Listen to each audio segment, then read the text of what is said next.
start. The thing about, first of all, I don't know how much you guys, this is very, very, very difficult. It's the singing and playing, being able to get a pitch and matching that, and being able to have a sound at the same time. And I don't know how you have a voice. Yeah, but it's, so I acknowledge how difficult it is to both sing the right pitch and play the pitches that are on there and all that stuff. So really hats off to you. Evan's music is impossible. I don't know, for me it's just very, very, very difficult. So, but beautiful. What I think would make it more beautiful is if I felt that it was organic from the very first thing you did to just where you stopped, right? Because I feel it's very episodic, very short. So it's like, I'm doing this sound, now I'm going to do this sound, I'm going to do this multi-fine, now I'm back to this sound, and it doesn't feel connected to me. And I know from Evan that this is kind of lotus position playing, if you want to think of it, right? So it needs to feel, in my view, and Evan would disagree, and you may disagree, and you're allowed to disagree, because this is what music is about. It's about choices. I personally would like to see something that felt a little bit more like what is the line of the overall part. Do you have an opinion about that? I guess no. You disagree? Not that I disagree. I just I'm following what you're saying. I don't have I don't think I necessarily played it any differently than I wanted to. So I think. Okay. That's not to say I shouldn't try it. Thanks. Well, let's just see how flexible you are. Okay. So the thing here, this is all under a big slur, all the way here. Can you play for me this whole thing that's under one slur? Let's just sort of assume for a minute that slurs are an indication of phrase marking. Okay. Can I stop you right there? Please don't break through your instrument. It's a habit that I think you have, where it also breaks up the vibe when I hear sort of this beautiful thing you just didn't hear. And then you start again. If you can open your mouth and not breathe through, I think it would just keep the silence and the vibe. I'll step over here.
and raw also means you could rush parts of it. It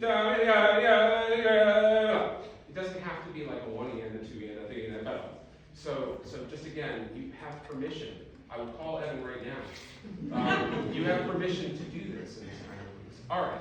So I don't know how much. I want to make sure that we have enough time to get to the other stuff. But for me, in summary, I would like this to be a little bit more in your face, like laying it all out there. And obviously this is classical. So don't be afraid. Don't be afraid of squeaking. Don't be afraid of singing the wrong note. The people, if Evan is imitating, something that's going on in Java, which is where Evan gets a lot of his, he's following his, Gamma lines. Yeah. I did actually ask him. I sent him an email. What did he say? I was like tooth and throat singing and started getting in trios and a little bit of Charlie Parker. Okay. I haven't heard the Charlie Parker yet. Yeah. Okay. Yeah. So the throat singing. Yeah. And it's I don't know. I haven't listened to enough of it to say anything intelligent, so I'm just going to flip the page. But again, it's these phrases, and again, silence is as important as sound. So making sure you don't breathe through the instrument, so that the silence is actually silence, and we're not hearing sort of like that acoustic mess of spit and all that stuff. Yeah, I mean, as much as I love hearing that. Yeah. Yes. All right. If we have a few more minutes, I'd like to hear Steve. And by the way, just out of curiosity, what happens here? Orchestra. Oh, this is that's right, it's sketchy.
As I was saying before, how the first thing is just you don't have to worry about any of the rhythmic stuff, and you can sort of, it becomes it's a gestural. Yeah.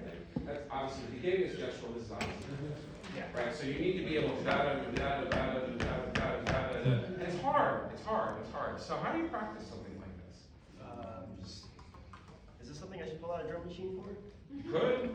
I mean, is it in 4? For the most part, throughout this section, yeah. I mean, yes. So, I would definitely, you could do the drum machine thing, but again, you need to call the doctor, as we say. Dr. B. Pot. And so, I would, more to the point, how would you practice this with a metronome? I've just been using the big beats pretty much, just right on beat 1, 2, 3, 4. Do you start at tempo? How slow do you get? Slow, Do you go to half tempo? Half tempo, I've been trying to work, I try to get as close to tempo as I can, but. No, but I'm saying how you start. Tell everyone how you learn this. How I learned this? Oh. Okay. I know we're swimming around this, but the question is, when you're learning a piece of rhythm that has lots of notes in it that is difficult to play, how do you learn it so that everybody knows it? From the top. I started by playing at half tempo. Yeah.